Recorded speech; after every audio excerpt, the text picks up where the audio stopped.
Why do people walk over some, while others are obeyed without saying a word? The difference isn't luck or status. It's how much respect you give yourself. Today, you'll discover why the world bends to those who refuse to bend themselves. There is one undeniable truth about the world: it does not respect weakness. The moment you devalue yourself, the world reads it in your eyes, in your posture, in your silence, and it responds with contempt. People can sense it when you are unsure of your worth. They can feel when you are seeking validation, when you are begging for approval, when you are desperate to be accepted. And in that moment, you hand them your power. You tell them, without words, that you are beneath them. That is why the man who lacks self-respect will always be ignored, dismissed, or used as a tool in the ambitions of others. But the man who respects himself carries something invisible, yet undeniable. It is an authority that does not need to be spoken, a weight in the air that makes others listen before he even says a word. Authority begins with self-respect because authority is not first given by others. It is established internally. Before the world ever obeys you, you must obey yourself. You must set your own laws, your own standards, and enforce them with iron discipline. Without this, you are simply another face in the crowd, easily forgotten, easily overlooked. Look at the difference between a man who walks into a room with uncertainty and one who walks in with quiet confidence. The first looks around for cues, trying to fit in, seeking approval with every gesture. His laugh is too quick, his words too soft, his posture too small. The second man, however, enters as if the room already belongs to him. Not because he claims it openly, but because his presence says it. He does not seek permission to exist. He grants himself the right to stand tall, to speak when he chooses, to hold his ground without apology. The people in that room feel the difference immediately. They respond to it unconsciously. They sense authority because the man respects himself enough to project it without effort. Self-respect is not arrogance. Arrogance is a mask worn by the insecure, a fragile attempt to hide weakness with noise. True self-respect is silent, calm, and firm. It does not scream, it simply exists. It does not boast, it simply demonstrates. It is built on discipline, on refusing to betray your values for comfort, on refusing to beg for scraps of validation. It is not about inflating your importance, it is about refusing to lower your worth. Every decision you make either strengthens or weakens your self-respect.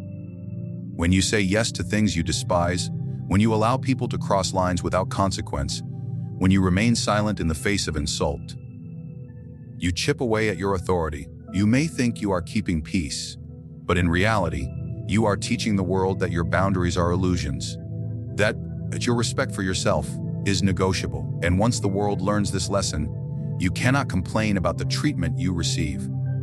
You invited it. Think of respect as a currency. If you spend it carelessly, giving it to anyone who asks, you will soon find yourself bankrupt.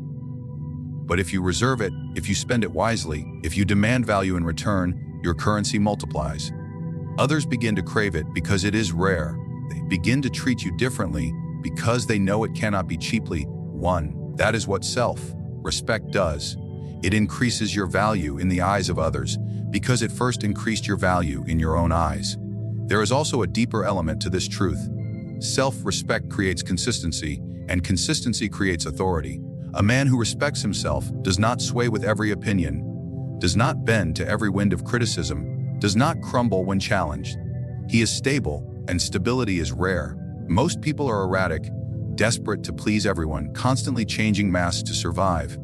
The man who is anchored in self-respect does not need to change. He knows his worth. And because of that, others begin to anchor themselves to him. They see in him a firmness they cannot find elsewhere, and so they yield to his authority. Authority is not about controlling others with force or manipulation. It is about commanding a silent recognition that you are not to be dismissed. The one who respects himself deeply will not chase anyone, will not beg for attention, will not compromise his dignity.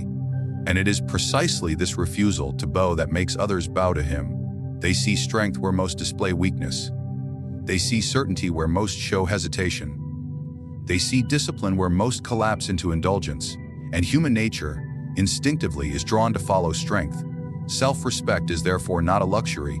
It is the foundation of all power. Without it, nothing you say or do will carry weight.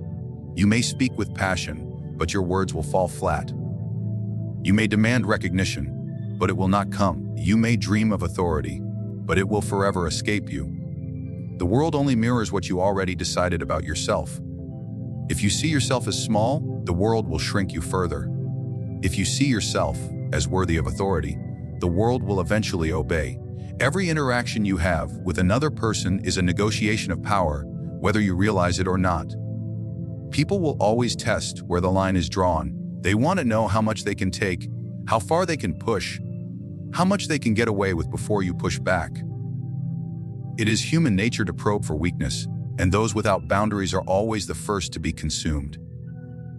Boundaries are not polite suggestions. They are the invisible walls that determine how you will be treated.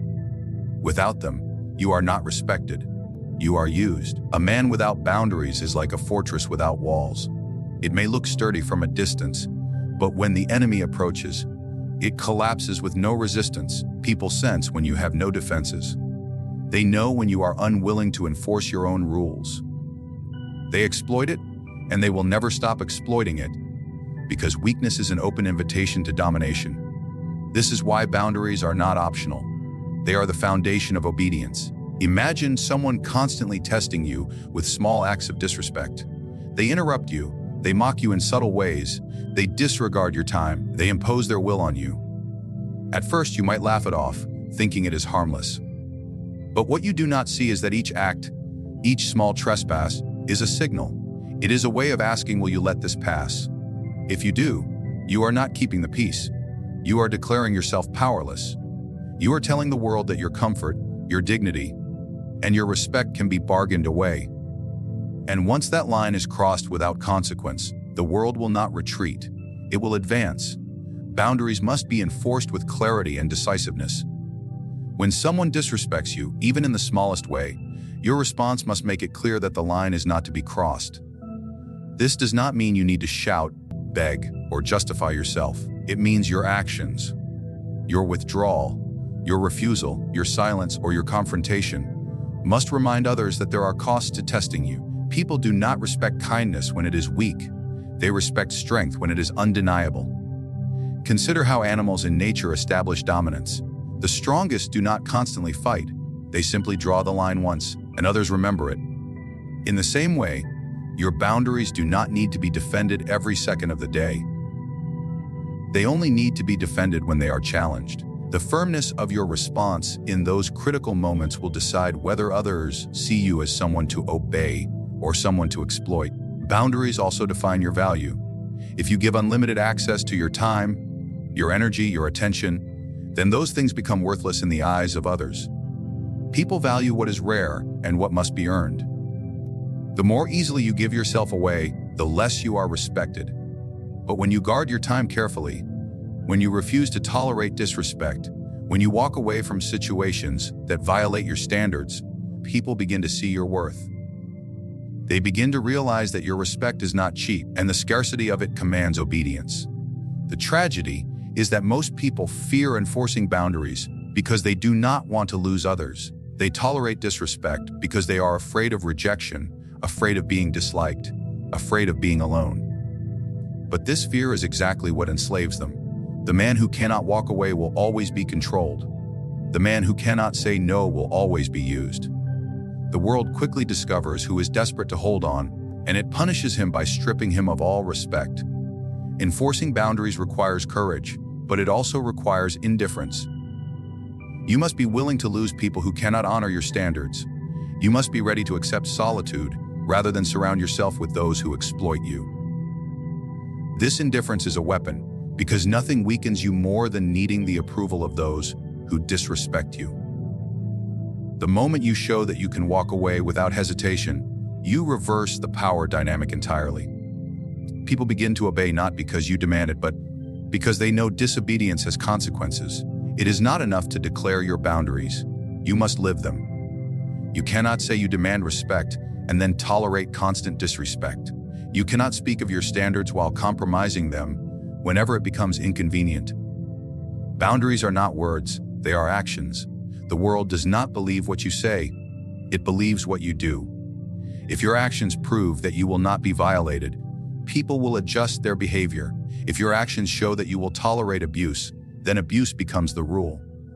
Boundaries are also a test of your own discipline. They require consistency, restraint, and resolve. They force you to confront your own weakness, your own hunger for approval, your own fear of rejection. Most people fail not because others overpower them, but because they betray themselves. They betray their own boundaries in exchange for comfort or validation. And once you betray yourself, you cannot expect others to honor you. Authority is never given to those who allow disrespect. It is only given to those who set unshakable limits and enforce them without hesitation. When people realize you cannot be pushed, that you cannot be manipulated, that you cannot be bribed with flattery or controlled by fear, they begin to treat you differently. They measure their words around you. They step carefully in your presence. They obey, not because you demanded it with force, but because your boundaries leave them no other choice. Power is not always about who holds the sword, the crown, or the gold. Often, power is nothing more than an illusion, and yet it governs the behavior of men as if it were iron. The world obeys perception more than reality. People submit not always because someone is truly stronger, but because they believe he is. This is why self-respect is not just an internal quality. It is the seed from which perception grows. The way you see yourself is the way the world will learn to see you. A man who disrespects himself broadcasts weakness even before he opens his mouth. It is in his posture, in his tone, in the way he avoids the eyes of others. He does not need to confess his insecurity. It radiates from him. People may smile at him, they may even speak kindly, but deep down they know he is prey. They know they can use him, test him, drain him, and he will do nothing to resist. The world reads him before he even has a chance to present himself. That is the brutal nature of perception. It is decided long before words are spoken. On the other hand, the man who respects himself carries an aura of certainty that cannot be faked. He does not need to demand recognition. It is given to him instinctively. When he enters a room, he does not seek permission to belong. His presence alone signals that he belongs wherever he chooses to be. People watch how he moves, how he holds silence, how he does not rush to fill the air with meaningless words, and they conclude that he is someone of significance. They may not know why, but they feel it. Perception has already done the work for him. This is why self-respect shapes power. You cannot build a perception of strength if you see yourself as weak. The mask will eventually slip, the truth will eventually be revealed. But when you truly respect yourself, when your actions, choices, and discipline align with that respect, the perception you create is not a mask. It is reality expressed outwardly. And people do not resist reality, they adapt to it. Think of leaders throughout history who had no armies at first, no vast wealth, no visible resources, and yet commanded loyalty and obedience. Their secret was not brute force, it was perception. They carried themselves with such conviction, such unshakable belief in their own authority, others believed it too. Their self-respect projected certainty, and certainty is contagious. Men are drawn to it because most of them lack it. The masses doubt themselves, question themselves, and seek direction. When they find someone who does not, someone who stands firm in his own worth, they instinctively follow. Perception of power also protects you. When others believe you are strong, they think twice before crossing you. Even if you never raise a hand, the mere belief that you cannot be easily defeated shields you. Enemies hesitate, competitors reconsider, allies respect your boundaries without being told. This is not because you shouted your strength, because you projected it in the quiet confidence of self-respect. The man who does not need to prove himself is often the most respected because people assume that anyone so calm must be dangerous. But perception is fragile if it is not rooted in reality. Many try to build power by pretending to be what they are not. They dress in symbols of wealth, they talk loudly, they inflate their achievements, hoping the world will believe. But sooner or later, their cracks are exposed. Their lack of discipline, their desperation for approval, their inability to enforce respect, all of it betrays them. And once the illusion breaks, it is nearly impossible to restore. Respect lost through false perception is rarely regained. This is why self-respect cannot be an act. It must be cultivated daily. It must be built through the small decisions you make in private. the way you keep promises to yourself, the way you discipline your desires, the way you refuse to betray your own values for temporary gain. These small acts create a foundation of respect within. And once that foundation is strong, the perception that radiates from it is unshakable. People can sense when someone is pretending and when someone is real. Authentic self-respect cannot be faked, and that is what makes it so powerful. The psychology of perception is simple. People treat you based on the image you present to them. If you appear desperate, exploit you. If you appear indifferent, they will chase your approval. If you appear weak, they will press harder. If you appear firm, they will back down. But behind all these appearances lies the truth of how you see yourself. You cannot hide it forever. If you lack respect for yourself, it will bleed into every word and every action. And the world, with its sharp instincts, will recognize it immediately. Authority is therefore not just about action, but about projection. It is not only what you do, but how you are perceived while doing it. Self-respect ensures that your projection is consistent. You do not need to play roles. You do not need to wear masks, because the authority within you naturally shapes the perception others hold. When you respect yourself, you do not need to force obedience. People grant it to you willingly, because perception has already convinced them that resisting you would be futile. The world does not obey kindness. It does not yield to charm, nor does it respect those who beg to be liked. What commands obedience is strength, silent, unshakable strength rooted in self-respect. People may enjoy the company of someone who is pleasant, but they do not obey him. They may laugh with him, praise him, even flatter him. But when the moment of decision comes, when lines are drawn and choices must be made, they follow the one who cannot be bent. Obedience is never the reward for being agreeable. It is the natural response to undeniable power. The mistake so many make is believing that if they give more of themselves, if they sacrifice their dignity, if they make themselves endlessly available, they will be respected. But obedience is not won through appeasement. It is lost through it. The more you try to please, the more you reveal your dependence. And dependence is weakness, and weakness is never obeyed. At best, it is tolerated for a time, but eventually it is discarded. The world respects the man who can walk away, not the one who clings. Strength, in this sense, is not brute force. It is not about physical domination or loud declarations of power. True strength is restraint. It is the ability to say no when others demand yes. It is the refusal to compromise your standards, even when the cost is high. It is the calm confidence of someone who does not need approval to validate his existence. This type of strength is rare, and because it is rare, it commands obedience without asking. People instinctively follow those who do not need them, because human nature is drawn to what it cannot easily possess. When you rely on pleasantries to gain influence, you are building on sand. The moment you stop entertaining, the moment you stop giving, the moment you refuse to bend, those who stayed only for what you provided will abandon you. Their loyalty was never real. It was purchased. But when your authority is built on strength, it does not vanish when circumstances change. Those who follow you may not even like you, but they will obey you, because obedience is not about affection, it is about recognition of dominance. Think of the difference between a leader who tries to win love and a leader who demands respect. The first will always be forced to offer more gifts, more approval, more sacrifices, just to keep people satisfied. The second needs nothing from anyone, and because of that, he cannot be manipulated. People obey him, not because he has bribed them with kindness, but because they see that he stands firm when others bend. They recognize in him the strength they themselves lack, and so they yield to it. Obedience flows to those who project inevitability. When someone carries himself as though he cannot be moved, others do not waste energy resisting. They adjust themselves instead. This is why those with unshakable self-respect often experience compliance without struggle. They do not need to plead, negotiate, or explain. Their strength is visible in their refusal to compromise, and the world adapts around them. People may resent it, they may whisper against it, they still obey it. Pleasantries, on the other hand, expose you to endless manipulation.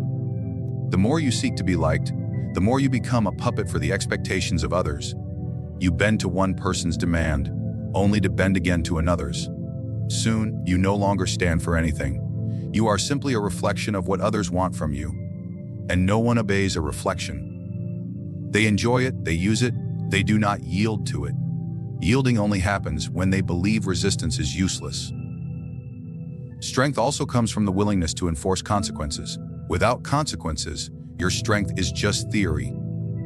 If you declare your boundaries but never act when they are crossed, you have no strength at all. The world learns quickly who is bluffing and who is serious. The one who enforces his limits without hesitation earns obedience because others know that testing him is costly. The one who forgives every offense, who excuses every disrespect, loses obedience because people know they can push him without consequence. This is why obedience is not connected to kindness. You can be kind, but if you have no strength, your kindness will be mistaken for weakness. You can be generous, but if you cannot enforce respect, your generosity will be exploited. Strength is what gives kindness value. Without strength, kindness is nothing more than bait. With strength, kindness becomes a choice, and because it is a choice, it commands respect. The paradox is that those who are most respected are not those who give the most, but those who demand the most from themselves. They hold themselves to a higher standard, and because of that, they naturally hold others to higher standards as well. People may complain, but they comply, because they know weakness will not be tolerated. The man who respects himself so deeply that he cannot be swayed by flattery or broken by rejection is the one who sets the tone for everyone around him. Obedience follows strength because strength provides certainty. Most people are lost in indecision, torn between desires, crippled by fear. When they encounter someone who is not, someone who moves with clarity and confidence, they gravitate toward him. Even those who envy him, even those who resent his presence, cannot help but acknowledge it. They obey, not because they love him, but because they cannot deny him. Respect is not something you wait to receive from the world. It is something you demand through the way you live. The man who respects himself projects authority without ever needing to ask for it. The one who sets boundaries commands obedience without raising his voice. The one who sees himself as worthy creates a perception that others cannot deny. And the one who stands strong, unmoved by flattery or rejection, becomes a force that the world must yield to. The truth is simple: if you do not respect yourself, you will forever chase scraps of respect from others. If you carry yourself with self-respect, if you enforce your standards, if you refuse to bend for approval, the world will bend to you. It does not obey the weak. It does not obey the desperate. It obeys strength cloaked in discipline and certainty. Your life will change the moment you understand this cold truth. Respect begins within, and once it is unshakable inside, it becomes undeniable outside.